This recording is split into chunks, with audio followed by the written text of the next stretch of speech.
Friends, आज हम 9th class की होम साइंस का 7 चैप्टर वायु शुद्धता महत्व व संवातन पढ़ाएंगे। तो आप इस वीडियो को लाइक करना और चैनल को सब्सक्राइब करना ना भूलें, जिससे मेरी चैनल की सारी अपडेट आपको मिलती रहे। तो चलिए स्टार्ट करते हैं आज का चैप्टर। वायु का संगठन और उपयोगिता। वायु कई गैसों का एक मिश्रण है। वायु क्या है? वो गैसों का एक मिश्रण है। इन गैसों में ऑक्सीजन तथा नाइट्रोजन मुख्य है। ऑक्सीजन और नाइट्रोजन मुख्य है। वायु में 20.95% ऑक्सीजन तथा 78.08% आपको नाइट्रोजन पाई जाती है।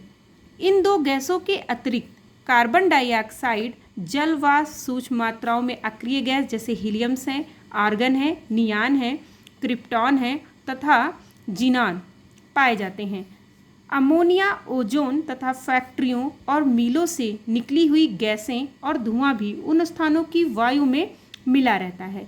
इन गैसों के अतिरिक्त वायु में पर्याप्त कार्बन पदार्थ तथा खनिज लवण भी पाए जाते हैं। वायु में क्या पाए जाते हैं? कार्बन पदार्थ और खनिज लवण भी पाए जाते हैं। शुद्ध वायु का संगठन, ये गैसों के नाम है और यहाँ पर कितने प्रतिशत में इनकी मात्रा पाई जाती है वो है। पहला है ऑक्सीजन। ऑक्सीजन जो है वो 20.95% पाई जाती है। नाइट्रोजन जो है वो 78.08 मिलती है। कार्बन डाइऑक्साइड 00.03% और फोर्थ है आर्गन, कार्बन मोनोऑक्साइड व अन्य 00.90% पाया जाता है। और 5 है जल वाष्प। जल वाष्प जो है 00.04 मिलता है वायु में। विभिन्न गैसों के गुण क्या हैं? पहला है ऑक्सीजन गैस। वायु में मिली हुई ऑक्सीजन ही प्राणियों के लिए जीवनदायिनी है, परंतु वायु के संगठन में आपने देखा कि ऑक्सीजन जीवनदायिनी होते हुए भी वायु में इसकी मात्रा नाइट्रोजन की अपेक्षा बहुत कम है। इसका एक मुख्य कारण है कि कि ऑक्सीजन जो है वो ज्वलनशील होती है। ऑक्सीजन कैसी होती है? ज्वलनशील होती है। वस्तुओं के जलने में सहायक होती है। यदि केवल ऑक्सीजन गैस एक डिब्बे में भरकर कोई छोटा जीव या वस्तु उसमें डाल दी जाए तो वह तुरंत जलकर भस्म हो जाएगी। अतः यह गैस रंगहीन होती है, स्वादहीन होती है तथा बहुत तीखी होती है। इसकी ज्वलनशीलता के कारण ही कोई भी वस्तु, ईंधन, पेट्रोल या कोई वस्तु जल सकती है। सेकंड है नाइट्रोजन गैस। ऑक्सीजन प्राणदायिनी अवश्य है, परंतु अन्य गैसों तथा नाइट्रोजन गैस भी कम महत्व की नहीं है, बल्कि नाइट्रोजन गैस की मात्रा ऑक्सीजन की अपेक्षा अधिक न होती तो निश्चित ही यह प्राणदायिनी ऑक्सीजन जो है वो प्राणघातनी बन जाती। यह गैस भी रंगहीन होती है और स्वादहीन होती है और गंधहीन होती है। वैसे प्रत्यक्ष से इस गैस का कोई विशेष महत्व नहीं है। ना तो यह स्वयं जलती है, ना ही किसी वस्तु के जलने में सहायक होती है, परंतु ऑक्सीजन गैस की जो तीव्रता होती है उसको कम करना इसका सबसे बड़ा गुण होता है।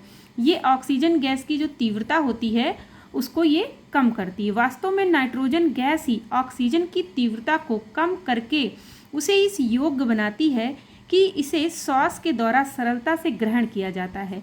यदि वायुमंडल में नाइट्रोजन गैस ना हो तो ऑक्सीजन की तीव्र ज्वलन क्रिया के कारण सभी वस्तुएं जलकर भस्म हो जाएंगी। इसके अतिरिक्त नाइट्रोजन गैस पानी में बहुत ही कम घुलती है तथा यह अपने स्वरूप को परिवर्तित करने के गुण के कारण ठोस रूप में भी बदल जाती है। नाइट्रोजन गैस कैसे है? तो ठोस रूप में भी बदल जाती है। कुछ पेड़ पौधे भी नाइट्रोजन जो होते हैं वो ग्रहण करते हैं। उनमें यह प्रोटीन के रूप में बदल जाती है, जो कि भोजन का एक आवश्यक तत्व है। नाइट्रोजन गैस ऑक्सीजन गैस के साथ मिलकर नाइट्रिक एसिड गैस बनाती है। इस प्रकार नाइट्रोजन गैस मानव शरीर तथा वनस्पति रचना के लिए आवश्यक है तथा विभिन्न रासायनिक उपयोगों के लिए भी यह लाभदायक है। थर्ड है कार्बन डाइऑक्साइड।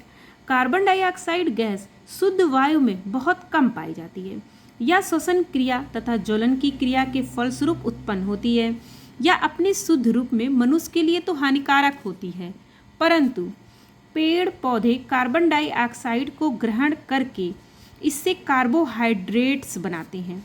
कार्बोहाइड्रेट के रूप में यह मनुष्य के लिए बहुत लाभदायक होती है। यह भोजन का महत्वपूर्ण तत्व है जो शरीर में ऊर्जा उत्पन्न करने का कार्य करता है। इस प्रकार प्रकृति का यह बहुत लाभदायक नियम है जिससे अशुद्धि के रूप में कार्बन डाइऑक्साइड गैस पेड़ पौधों के द्वारा पुनः लाभकारी तत्व बन जाता है तथा वायु भी स्वयं ही शुद्ध होती रहती है। यह जो गैस है खुले वातावरण व गांव की अपेक्षा शहर की घनी बस्ती के वातावरण में अधिक पाई जाती है। यह गैस वैसेली नहीं होती परंतु दम घोटने वाली होती है। यह गैस पेड़ पौधों के लिए बहुत आवश्यक होती है। इसके अभाव में पेड़ पौधे पनप भी नहीं पाते। यह ऑक्सीजन के विपरीत आग को बुझाने में सक्रिय होती है। इस गैस की सहायता से खमीर बनाया जाता है। इस प्रकार यह गैस जीवधारियों पेड़ पौधों दोनों के लिए हितकारी है व आवश्यक है। ऑक्सीजन की सहायता से ये ज्वलन क्रिया तथा श्वसन की क्रिया संपन्न होकर कार्बन डाइऑक्साइड गैस उत्पन्न होती है। पेड़ पौधे इस गैस को ग्रहण करके हमारे भोजन के लिए आवश्यक तत्व कार्बोहाइड्रेट्स का निर्माण करते हैं। इस संपूर्ण क्रिया को ही ऑक्सीजन कार्बन डाइऑक्साइड चक्र कहते हैं। इसे क्या कहते हैं? ऑक्सीजन कार्बन डाइऑक्साइड चक्र कहते हैं। फोर्थ है ozone, O3। Ozone gas oxygen का ही रूपांतरण है जो कि समुद्र तट व पर्वतीय वायु में पाई जाती है। यह गंध युक्त गैस है जो कि स्वास्थ्य के लिए बहुत लाभदायक होती है। स्वास्थ्य संबंधी कुछ विशिष्ट रोग जैसे फेफड़े की टीबी से ओजोन गैस में आसातित लाभ होता है। यही कारण है कि टीबी है वह सैनिटोरियम पर्वतीय तथा समुद्र तटीय स्थानों पर खोले जाते हैं। यह गैस अपेक्षाकृत भारी होती है। ओजोन गैस जो होती है वो भारी होती है। Hydrogen gas H2। अन्य गैसों में हाइड्रोजन गैस अन्य गैसों की अपेक्षा हल्की होती है। ये क्या होती है? हल्की होती है। यह हानिकारक गैस है। अन्य गैस उपयुक्त गैसों के अतिरिक्त कुछ अन्य गैसें भी वायु में पाई जाती हैं जो इस प्रकार हैं। जैसे कारखानों में कोयला जलने से मोनोऑक्साइड गैस उत्पन्न होती है। यह अत्यंत विषैली होती है। सल्फर डाइऑक्साइड जो कारखानों में पाई जाती है ये एक हानिकारक गैस है। अमोनिया जो मल मूत्र आदि के स्थान पर पाई जाती है वायु को बहुत अधिक दूषित करती है। 6 है जलवाष्प। वायुमंडल के तापमान के अनुसार वायु में जलवाष्प के कण भी होते हैं। ये वायु को शीतल बनाते हैं और ऑक्सीजन की तीव्रता को भी कम करते हैं। जो जलवाष्प होते हैं वो ऑक्सीजन की जो तीव्रता होती है उसे कम करते हैं। गर्मियों की अपेक्षा सर्दियों में वायु के अंदर जलवाष्प के कण अधिक होते हैं तथा वर्षा ऋतु में और भी अधिक हो जाते हैं जो वायु को बहुत अधिक नम बना देते हैं। इसलिए वर्षा ऋतु में गीले कपड़े देर से सूखते हैं। अधिक जलवाष्प युक्त वायु में रोगों के जीवाणु पनपते हैं। शुद्ध वायु का महत्व। जैसा कि हम ऊपर कह चुके हैं कि जीवित रहने के लिए वायु सबसे आवश्यक वस्तु है। इसके न मिलने से कुछ क्षण में ही जीवन का अंत हो जाता है। जीवित रहने और स्वास्थ्य ठीक रखने के लिए शुद्ध वायु का प्राप्त होना अत्यंत आवश्यक है। वायु का मनुष्य के शरीर में 2 मुख्य कार्य हैं। पहला है श्वसन के लिए ऑक्सीजन प्रदान करना तथा दूसरा है शरीर के ताप को ऑक्सीजन क्रिया के द्वारा नियंत्रित रखना। श्वसन क्रिया, श्वास लेना और निकालना कोई अकारण व निष्प्रयोजन क्रिया नहीं है। श्वास लेने से वायु हमारे शरीर के भीतर प्रवेश कर फेफड़ों में पहुंचती है। इस वायु में उपस्थित ऑक्सीजन गैस फेफड़ों में पहुंचे हुए रुधिर को शुद्ध करती है।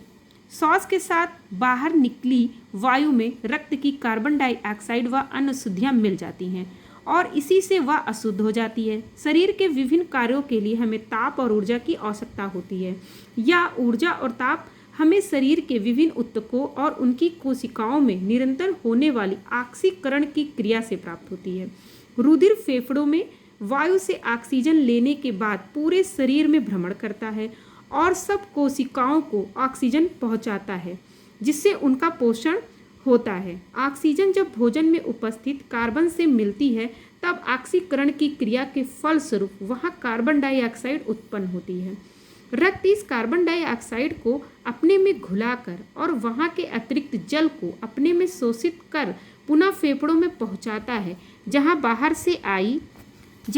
से आई वायु के संपर्क में आने से ऑक्सीजन प्राप्त कर और कार्बन डाइऑक्साइड दे के पुनः शुद्ध हो जाता है। श्वसन और रक्त परिभ्रमण का यह क्रम निरंतर अटूट गति से चलता रहता है। इसमें व्यवधान पड़ने से मृत्यु हो जाती है। अतः स्पष्ट है कि श्वास लेने के लिए हमें शुद्ध वायु चाहिए। यदि हम गंदी वायु से सांस लेंगे तो रक्त की शुद्धि नहीं हो सकेगी। सेकंड है शरीर के ताप का नियंत्रण। हमारे शरीर का जो सामान्य ताप होता है वो 98.40 फ़ारेनहाइट होता है। यदि वातावरण में अधिक गर्मी या अधिक सर्दी हो तो इसमें सूक्ष्म अंतर होता रहता है। शरीर के ताप पर नियंत्रण निम्नलिखित 3 कारणों से होता है। पहला है श्वसन के द्वारा। हम श्वास के द्वारा बाहर की जो वायु अंदर लेते हैं उसका ताप शरीर के ताप से कुछ कम होता है। यह वायु रुधिर के संपर्क में आने पर उससे कुछ उष्मा लेकर गर्म हो जाती है और जब उसे हम बाहर निकालते हैं तो उतनी उष्मा शरीर से निकलकर शरीर को थोड़ी ठंडक पहुंचाती है। सेकंड है पसीने के वाष्पीकरण के द्वारा। त्वचा का पसीना वायु के संपर्क से वाष्प बनकर उड़ता है। इससे शरीर का ताप कुछ कम होता है और ठंडक की अनुभूति होती है। गा है वायु से संपर्क के द्वारा। जब शरीर के ताप से कम ताप की वायु शरीर को स्पर्श करती है तब शरीर में कुछ उष्मा को अपने में लेकर बह जाती है। इससे शरीर का ताप कुछ कम होता है। अनुपयोग। शरीर में भोजन का पचना, रसों का बनना आदि क्रियाएं भी रक्त की ऑक्सीजन के संपर्क के ऑक्सीकरण क्रिया होने के फलस्वरूप ही होती है। अतः इन सभी क्रियाओं को सुचारू रूप से होने के लिए शुद्ध वायु की आवश्यकता होती है। पेड़ पौधे के जीवन व आग जलाने के लिए भी ऑक्सीजन की ही आवश्यकता होती है, जो शुद्ध वायु से ही प्राप्त होती है। वायु अशुद्ध कैसे होती है?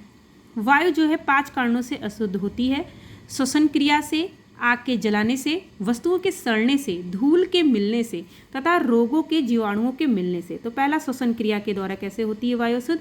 प्रत्येक बार श्वास लेने पे जब बाहर की शुद्ध वायु फेफड़े में पहुंचती है तब वहाँ मौजूद अशुद्ध रक्त उसके ऑक्सीजन को अपने में सोख लेता है और अपनी सब गंदगी उसमें मिला देता है। निःश्वसन के द्वारा बाहर निकली हुई वायु में ऑक्सीजन की मात्रा 21% से घटकर केवल 16% ही रह जाती है तथा कार्बन डाइऑक्साइड की जो मात्रा होती है वो 0.04% से बढ़कर 4% तक हो जाती है।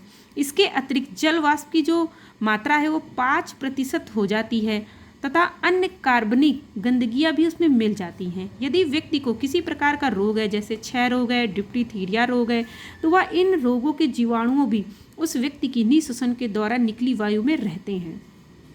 आग का जलना।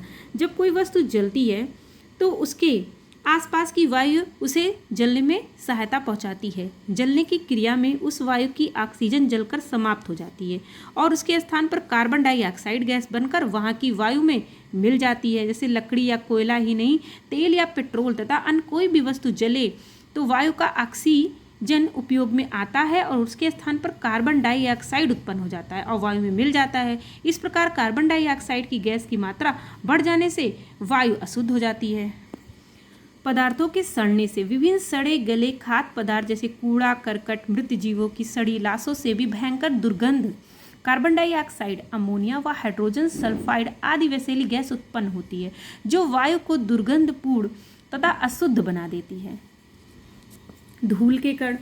घर की सफाई या मकान बनवाते समय उत्पन्न धूल गर्द से वायु अशुद्ध हो जाती है। खुश्क मौसम में वायु में धूल के कण अपेक्षाकृत अधिक मात्रा में उपस्थित रहते हैं। अत्यधिक धूल युक्त वायु में दम घुटने लगता है तथा यह फेफड़े आदि के लिए भी हानिकारक होती है। रोग के जीवाणु।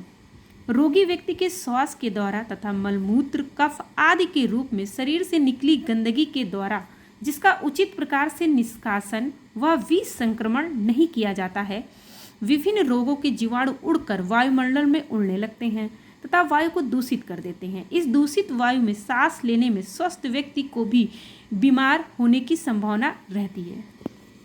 अशुद्ध वायु के हानिकारक प्रभाव। पहला है, अशुद्ध वायु में श्वास लेने से व्यक्तियों को विशेष रूप से श्वास संबंधी रोग हो जाते हैं। सेकंड है, कार्बन डाइऑक्साइड की अधिकता से दम घुटना, चक्कर आना, जी मचलाना, उल्टी आने लगती है। थर्ड है, धूल के कण जैसे ऊन है, रुई के रेसे आदि से खांसी, टांसिल बढ़ना, डिप्टीथीरिया, निमोनिया आदि रोग होते हैं। फोर्थ है अन्य हानिकारक व वैसेली गैसों की अधिकता से खांसी, निमोनिया, टीबी, डिप्टीथीरिया आदि रोगों की संभावना रहती है। वायु का शुद्धिकरण। तो वायु का शुद्धिकरण दो प्रकार से होता है, एक प्राकृतिक साधन से होता है, दूसरा कृत्रिम साधन से होते हैं। प्राकृतिक साधन के द्वारा जो वायु का शुद्धिकरण होता है वो है जैसे पेड़ पौधों के द्वारा, वर्षा के द्वारा, सूर्य के प्रकाश के द्वारा, विसरण के द्वारा, आंधी के द्वारा या वायु मिश्रित ऑक्सीजन के द्वारा। तो पेड़ पौधों के द्वारा कैसे होता है, मनुष्य ऑक्सीजन ग्रहण करता है, कार्बन डाइऑक्साइड निकालता है जो एक वैसेली गैस है। पेड़ पौधे वायुमंडल से कार्बन डाइऑक्साइड ग्रहण करते हैं व सूर्य के प्रकाश में ऑक्सीजन छोड़ते हैं। पेड़ पौधे कार्बन डाइऑक्साइड गैस ही नहीं ग्रहण करते बल्कि वह अन्य वैसेली गैस के कणों को भी आत्मसात कर लेते हैं।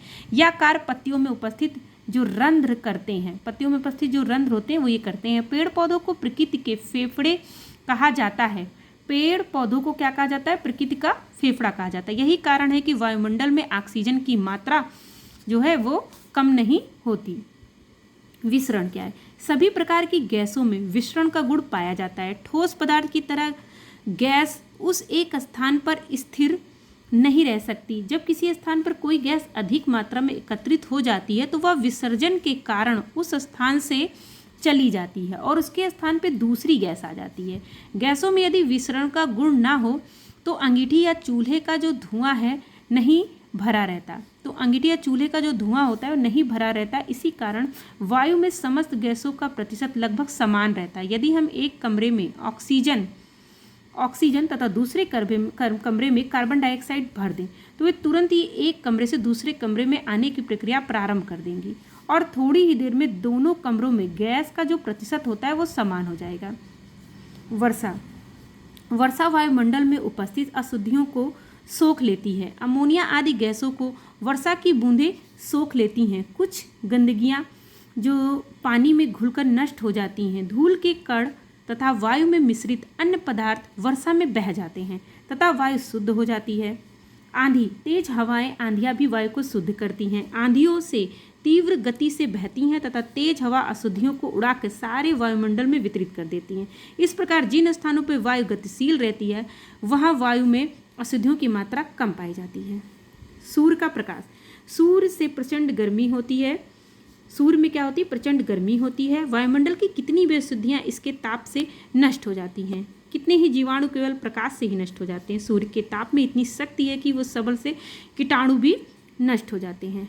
वायु में मिश्रित ऑक्सीजन, ऑक्सीजन बहुत तेज गैस है। जैसा कि आपको पीछे बतलाया जा चुका है कि शुद्ध ऑक्सीजन के सेवन से शरीर जल जाता है। जलने में सहायता करना तथा जलाना ऑक्सीजन का ही गुण है, अतः यह रोग के कीटाणुओं को नष्ट कर देती है। सड़ने से उत्पन्न गंदगी ऑक्सीजन के प्रभाव से नष्ट हो जाती है। ओजोन गैस भी ऑक्सीजन का दूसरा रूप है। ऑक्सीजन का दूसरा रूप कौन है, ओजोन गैस है।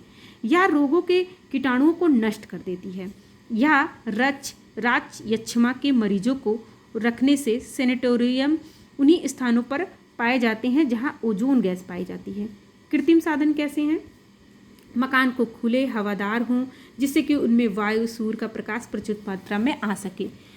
मकान में संवातन अर्थात वायु का आवागमन जो है वो समुचित रूप में हो। धुआं देने वाले ईंधन का प्रयोग में ना लाया जाए। गंदे पानी की नालियाँ पक्की व ढालदार हों। घर के आसपास कुछ हरियाली का भी प्रबंध करना, ये सब कृत्रिम में आएंगे। हरियाली धूल के कणों को रोकने में सहायक है। फिर है वृक्ष व पौधे कार्बन डाइऑक्साइड ग्रहण करते हैं तथा ऑक्सीजन को छोड़ते हैं जिससे कि वायु शुद्ध होती है। जानवरों के रहने तथा स्थान मनुष्यों के निवास स्थान से थोड़ी दूर पर अवश्य हो जिससे कि जानवरों के मलमूत्र से उत्पन्न गैस से घर का वातावरण दूषित ना हो। बस्ती के पास जो फैक्ट्रियां खोलने की अनुमति ना दी जाए। एक फसल काटने व दूसरी फसल के बोने के मध्य उनके नीचे में डंठल वहीं छोड़ दिया जाए। पुताई करने से गंदे स्थानों पर कीटनाशक दवाइयाँ छिड़काने से भी वायु शुद्ध हो जाती है। इन्फ्लुएंजा, राच यक्षमा, चेचक, खसरा आदि के रोगियों को छींकते व खांसते समय मुख पर रुमाल ढक लेना चाहिए। अब नेक्स्ट है संवातन क्या होता है। संवातन का अर्थ शुद्ध वायु कमरे के अंदर आए और अशुद्ध वायु कमरे से बाहर निकल जाए, यही संवातन है। इस प्रकार संवातन एक ऐसी व्यवस्था है जिसके कारण अशुद्ध वायु बाहर निकलती है। अतः इस संदर्भ में संवातन का अर्थ होता है कमरे में निरंतर ताजी व स्वच्छ वायु का प्रवेश और अशुद्ध, गर्म और नमीयुक्त व स्थिर वायु का बाहर की ओर निकलना या निष्कासन। संवातन का उद्देश्य क्या होता है? संवातन का उद्देश्य होता है बाहर से शुद्ध वायु कमरे के अंदर आ सके, कमरे के अंदर एक निर्धारित तापमान पर वायु उपस्थित रहे, कमरे की वायु में गतिशीलता बनी रहे, कमरे की वायु में गतिशीलता बनी रहे।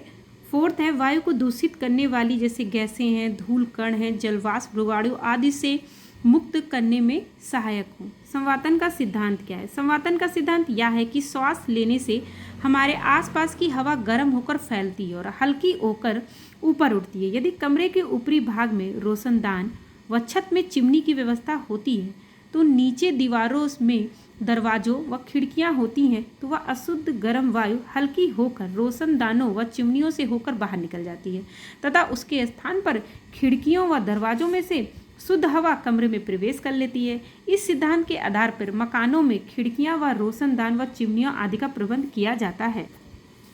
संवातन के साधन कौन है? पहला है प्राकृतिक संवातन, दूसरा है कृत्रिम संवातन। प्राकृतिक संवातन क्या है? जब प्रकृति में छिपी हुई शक्ति को वायु प्रसरण के रूप में प्रयोग किया जाता है तो उसे प्राकृतिक संवातन कहते हैं। संवातन 3 प्राकृतिक शक्तियों पर निर्भर करता है। पहला है विसरण पर। विसरण के संबंध में प्राप्त रूप से बताया जा चुका है। या केवल यही बताना है कि गैसों में विसरण का गुण होने के कारण वायु शुद्ध होती रहती है, किंतु इस प्रक्रिया की गति धीमी होती है और इसका व्यवहारिक महत्व कम होता है। सेकंड है वायु क्रिया।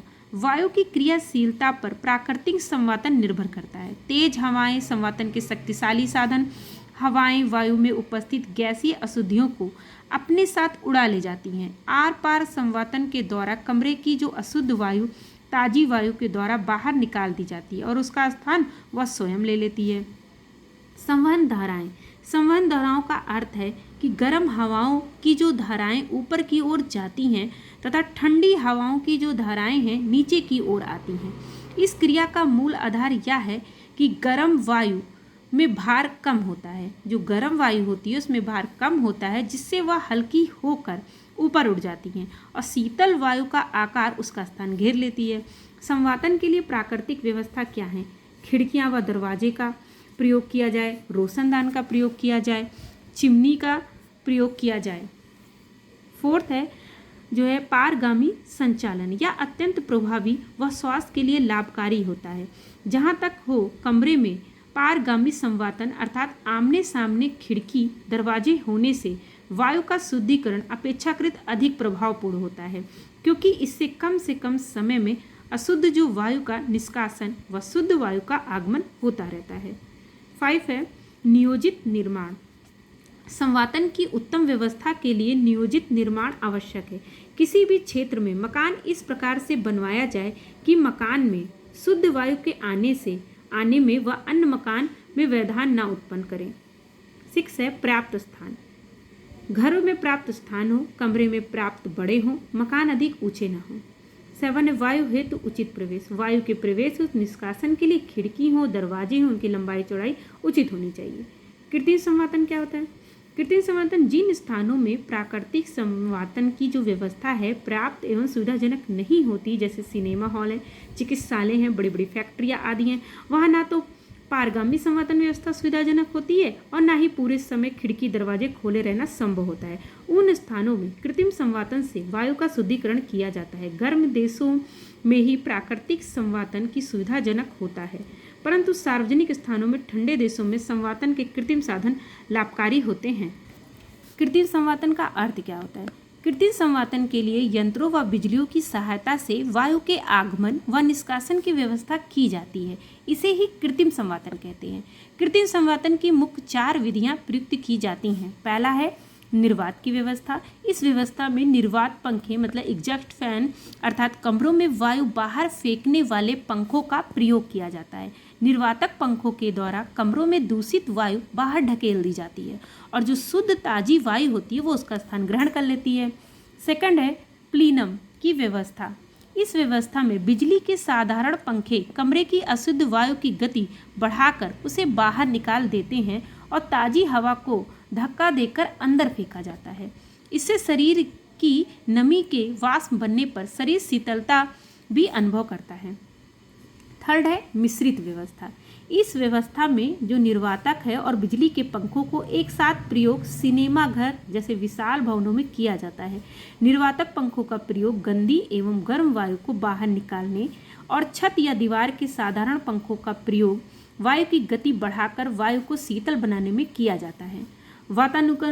वातानुकूलन सिद्धांत के रूप में यह विधि उपयुक्त दोनों विधियों का सम्मिलित रूप ही है। यह विशेष प्रकार का विद्युत चालित यंत्र होता है जिसके 3 कार्य होते हैं। पहला है कमरे की जो दूषित वायु को खींचना, दूसरा है वायु को उचित शीतलता, नमी आदि प्रदान करते हुए स्वच्छ बनाना, तीसरा है शुद्ध व शीतल वायु को कमरे के अंदर भेजना। संवातन का महत्व क्या है? तो वायु में ऑक्सीजन एक प्राणदायक गैस के रूप में होती है। वायु में यह 1/5 भाग होती है। अन्य गैसें इसका जो मिश्रण बनाती हैं वह एक निश्चित स्वरूप में मनुष्य के लिए आवश्यक तथा महत्वपूर्ण है। रासायनिक संरचना से भी अधिक वायु के भौतिक स्वरूप का महत्व है। वायु का ताप, इसमें नमी की उपस्थिति, उसका वेग आदि मनुष्य की श्वसन क्रिया के लिए अति प्रभावी कारक के रूप में सहायक होते हैं। श्वसन की क्रिया से वायु के रासायनिक स्वरूप के साथ साथ भौतिक स्वरूप भी परिवर्तित हो जाता है। इस प्रकार से परिवर्तित वायु में और अधिक श्वास लेना कठिन होता है।